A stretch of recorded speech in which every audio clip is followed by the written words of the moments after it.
Voilà, Maître Alioune Badara Cissé, vous êtes le médiateur de la République. Vous venez d'effectuer une tournée de 4 jours au niveau de la région de Matam, notamment au niveau du Ferlo de la commune de Haoré. Aujourd'hui, quelles sont les conclusions, quelles sont vos appréciations par rapport à la situation que vivent les populations de cette localité? Une profonde désolation m'habite depuis que je suis entré dans le Ferlo. Je ne comprends pas, je ne comprendrai jamais et aurai certainement beaucoup de mal à me l'expliquer. Comment des populations bien de chez nous, des citoyens et compatriotes à part entière,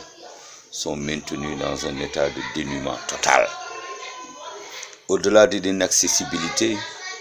c'est plutôt l'incapacité de jouir des services communautaires de base. Aucun centre sanitaire, aucune voie d'accès, aucune route. Dans la plupart des villages, aucune école.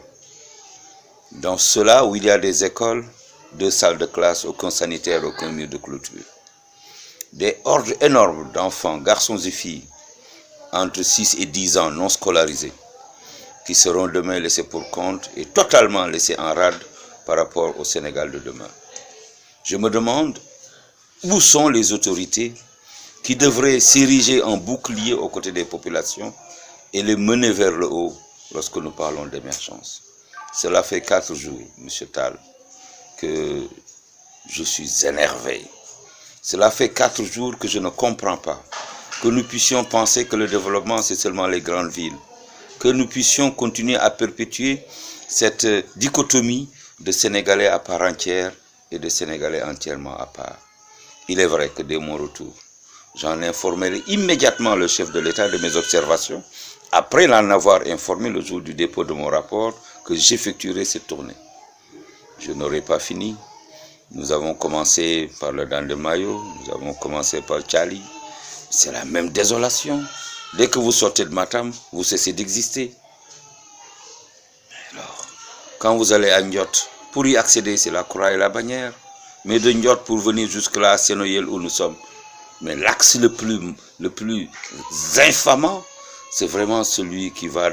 à Carré, qui nous mène à Kilongel, qui nous mène à Nyangana et qui nous mène aujourd'hui à Sénoyel où nous avons dormi. Heureusement pour nous, l'hospitalité des populations réconforte et compense pour beaucoup la désolation des uns et des autres. Ils ont quand même réussi à garder leur humanité, un esprit de solidarité, à garder aussi leur dignité. Mais jusqu'où ces populations vont-elles aller? Dieu seul le sait. Je demande à l'État du Sénégal de prendre en charge un nouveau plan de réaménagement du territoire national. Et que la distance qui sépare le Ferlo dans ces 27 villages qui sont en dehors de la route nationale par rapport au centre communal qui est Haoré, qu'il y ait une restructuration. Et que demain et dans pas longtemps, qu'il y ait la commune du Ferlo qui recentre et recense les populations qui, en tout point de vue du dénuement jusqu'à l'incapacité de se mouvoir, de communiquer avec le reste du monde parce qu'il n'y a pas de réseau, qu'ils prennent un développement endogène et qu'il y ait un plan spécifique pour cette partie du Sénégal où il n'y a rien,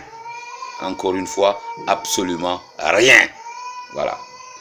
Maître Alioune Badara Cissé, yow yaay médiateur de la République te nag daanaka def nga ñeenti fan ci biir Ferlo commune Haoré gannaaw bi nga nemmeekoo askan wi lan lañ si mën a jàngat si tournée bi. Man dama am naqar ba pare am mbetteel parce que mënuma woon gëm ne ci suñu réew am na ay gox ak gox-goxaan yoo xamante ni dara amu fi. ñaar fukki village ak juróom-ñaar yoo xam ne ñu ngi ci Ferlo bi waxuma fukk yi nga xam ñoo ngi ci booru tali bi yoo xam ne amul yoon bu fi ñëw bu wisee tuuti yoon yi dog amul dispensaire amul jàngukaay dëkk yi ko am ci yi ñu gis ñun fukki dëkk yeeg ñett wa ñeent yi ko am amul ñaari sàll la gën gaa ëpp amul mur de clôture kenn wëralewu ko amul toilette pour xale yi bu ñu soxlaa seen bopp ci biir jaawu njàng mi réseau téléphonique moom kenn waxu ko tey jii sama njaboot bu ñu ma soxla woon wala président de la république soxla ma ci lu jàmp du ma mën a jot ce n'est pas possible ma jàpp ne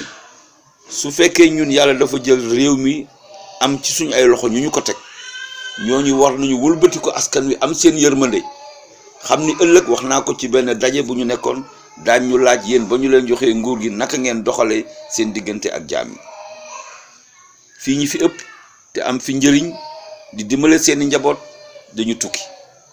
mënuñu waxtaan ak seeni waa kër parce que réseau téléphonique amu fi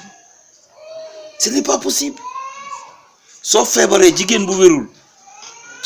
ci yoon yoo xam ni garab yi dañ ko wër ba muur ko bu amee ndox doo dem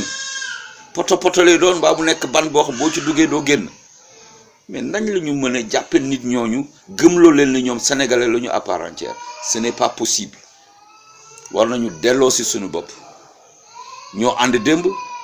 bi ñu jógee Akaare dem ci Longel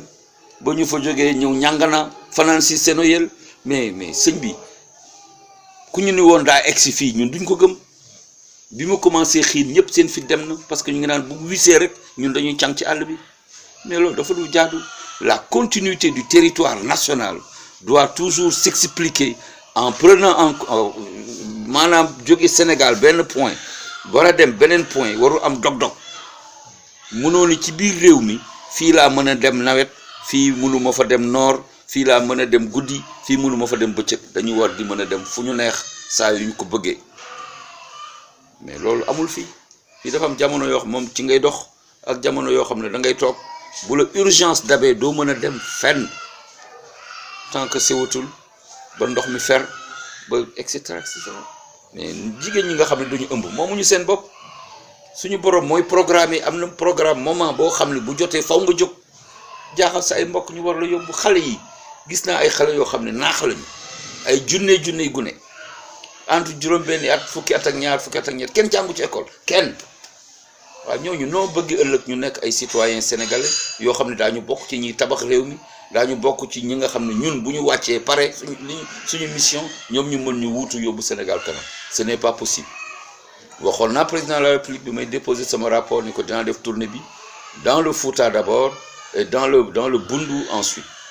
tey nii bu ñu paree ndekki Bundu lañ jëm mais li ñu fi gis fii depuis ñu dugg ñu génn Matam ba ñuy egg Thiali ba ñuy egg Dunde ba ñu dem Njot mais ma ne sëñ bi man ku ma ko waxoon du ma ko gëm dama naan kii day wax rek amaana sax ni ma koy waxee ñeneen ñi ñu ngi naan kii day wax rek waaye nañ ñëw xool weer di gis bokk ci. jërëjëf médiateur Meissa tongana ɗum e pulaar